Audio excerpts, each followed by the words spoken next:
trapped in the queue, from waiting rooms to operating rooms. Why patients are boarding planes for care.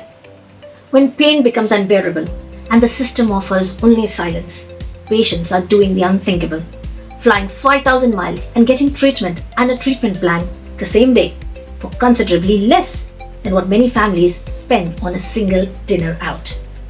No more follow-ups, complaints, or chasing the system. Stay tuned to hear real stories, because the true battle isn't just the pain, the disease, or the medication. It's the fight to even find out what's wrong while getting used to life in the waiting room.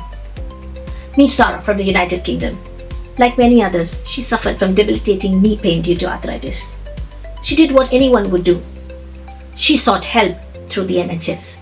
But what she encountered was a wall of delays, months-long waiting lists, endless referrals, and no clear path to relief. Frustrated, she explored private healthcare. But the costs were staggering, far beyond reach for most. After over a year of escalating complaints and waiting in pain, Sarah made a bold decision. She took matters into her own hand.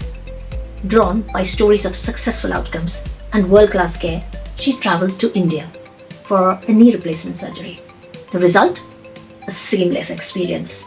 Surgery, travel, recovery, all for just 20% of what she would have paid in the UK for private healthcare. She's not alone. John, another UK resident, faced a similar struggle. He flew to India, paid around $5,500 for his surgery, and was walking unaided the very next day. Within weeks, he was back home, healed, mobile, and relieved. This isn't a story about promoting medical tourism. It's a wake-up call.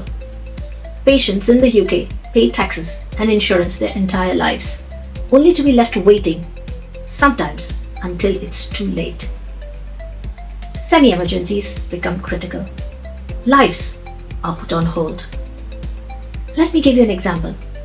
A friend of mine needed an MRI. She waited months just to get the scan, never mind the diagnosis or treatment. Eventually, she flew to her home country, paid under £100, and had the scan done the very same day, and is now receiving treatment. How many bottlenecks must a patient pass through just to get care? First, the GP consultation, then the referral, then the wait for diagnostic tests, then the wait for results, then the treatment plan, and between each step, weeks, sometimes months of uncertainty. Why does this happen in a developed country?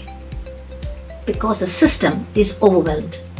It lacks the infrastructure, the agility, and frankly, the willpower to meet modern healthcare demands. The solution? We need to invest in advanced technologies like AI, streamline workflows, and build capacity that matches the needs of today's population. A healthy society isn't a luxury. It's the foundation of a thriving economy. Let's stop normalizing delays. Let's demand the upgrades we deserve. See the links below for more details.